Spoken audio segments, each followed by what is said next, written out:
ಬಿಸಿಲಿನಲ್ಲಿ ಕಾರಿನೊಳಗೆ ಸಿಲುಕಿ ನರಳಿದ ನಾಯಿ, ಸಾರ್ವಜನಿಕರ ಸಮಯ ಪ್ರಜ್ಞೆಯಿಂದ ಪವಾಡ ಸದೃಶ ಪಾರು.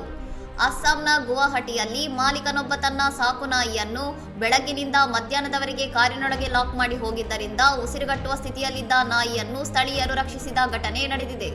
ಬಿಸಿಲಿನ ತಾಪ ಹೆಚ್ಚಾಗುತ್ತಿದ್ದಂತೆ ಕಾರಿನೊಳಗಿನ ತಾಪಮಾನ ಅಪಾಯಕಾರಿ ಮಟ್ಟಕ್ಕೆ ಏರಿತ್ತು.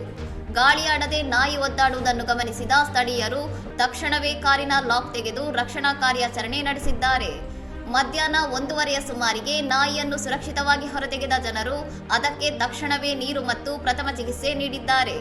ರಕ್ಷಿಸಲಾದ ನಾಯಿಯನ್ನು ಸದ್ಯ ಸ್ವಯಂ ಸೇವಾ ಪ್ರಾಣಿ ಕಲ್ಯಾಣ ಸಂಸ್ಥೆಗೆ ಹಸ್ತಾಂತರಿಸಲಾಗಿದ್ದು, ವೈದ್ಯರ ಮೇಲ್ವಿಚಾರಣೆಯಲ್ಲಿ ಅದಕ್ಕೆ ಸೂಕ್ತ ಆರೈಕೆ ಮತ್ತು ಚಿಕಿತ್ಸೆ ನೀಡಲಾಗುತ್ತಿದೆ.